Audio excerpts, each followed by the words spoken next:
Lesson 9. Apostrophe S. The apostrophe S is used primarily to indicate possession, ownership, or relationship. It serves to show that something belongs to someone or something else. This punctuation mark plays a crucial role in English grammar by clarifying ownership and making sentences more concise. For example, John's book is on the table. The use of the apostrophe S in this sentence effectively communicates that the book belongs to John. It indicates possession and clarifies the association of the book with John as its owner. Rule 1. Singular nouns. When a singular noun owns something, you add an apostrophe followed by an S. For example, Adam followed by apostrophe S is Adams. For example, Matthew's mother is a dentist.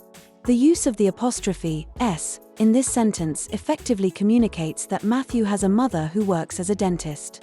It indicates possession and clarifies Matthew's association with his mother regarding familial relationship and occupation. Next, Melissa's bicycle is pink.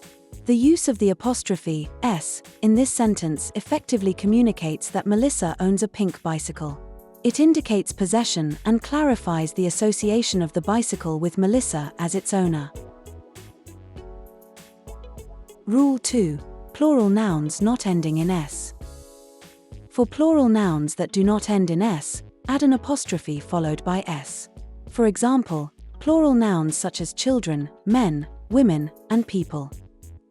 Children followed by apostrophe S is children's. For example, the children's playground is well maintained. The use of the apostrophe S in this sentence effectively communicates that the playground belongs to or is designated for children.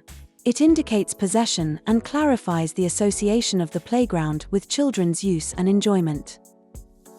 Next, the women's soccer team won the championship. The use of the apostrophe S in this sentence effectively communicates that the soccer team is associated with or composed of women. It indicates possession and clarifies the association of the soccer team with the women as its members. Rule 3. Plural nouns ending in S. For plural nouns ending in S, simply add an apostrophe after the S.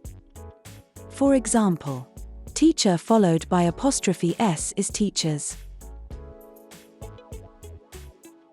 For example, the students' choir performance was impressive. The use of the apostrophe S in this sentence effectively communicates that the choir performance is associated with or belongs to multiple students. It indicates plural possession and clarifies the association of the choir performance with the students as a collective group.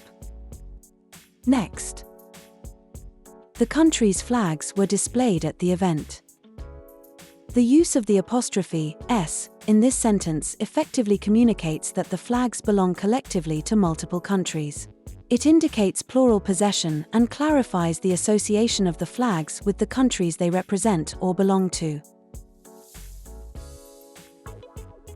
Rule 4. Compound nouns. For compound nouns, add the apostrophe followed by an S to the last word of the compound noun. For example, father-in-law followed by apostrophe S is father-in-law's. For example, my sister-in-law's car is parked outside. In this sentence, the apostrophe S is added to the last word of the compound noun sister-in-law to show that the car belongs to the sister-in-law. Next, the editor-in-chief's office is on the top floor. In this sentence, the apostrophe S is added to chief, the last word in the compound noun editor-in-chief, to show that the office belongs to the editor-in-chief. Rule 5. Joint ownership. Joint ownership using the apostrophe S is used when indicating that two or more individuals possess or own something together. When two or more people jointly own an item or items, you use the apostrophe S after the last person's name to indicate that the possession is shared. For example, John and Mary followed by apostrophe S is John and Mary's. For example, John and Mary's house is beautiful. In this sentence, the apostrophe S is used to show joint possession, meaning that John and Mary together own the house, and it is described as beautiful. By placing the apostrophe S after Mary's name, it indicates that the house is jointly owned by John and Mary. Next, Alex and Susan's car is new. In this sentence, the apostrophe S indicates joint possession, meaning that Alex and Susan together own the car, and the car is new. The apostrophe S is added to the second name, Susan, to show that both Alex and Susan jointly own the car. In conclusion, even though there are two owners, the possession of the object is indicated as a singular entity, showing that there is one object shared by both owners. Rule 6. Separate ownership. Separate ownership using the apostrophe S is used when indicating that two or more individuals possess or own distinct items separately. When you want to denote that two or more people each own their items or items, you use the apostrophe S separately for each person's name. This clarifies that the ownership is distinct and not shared.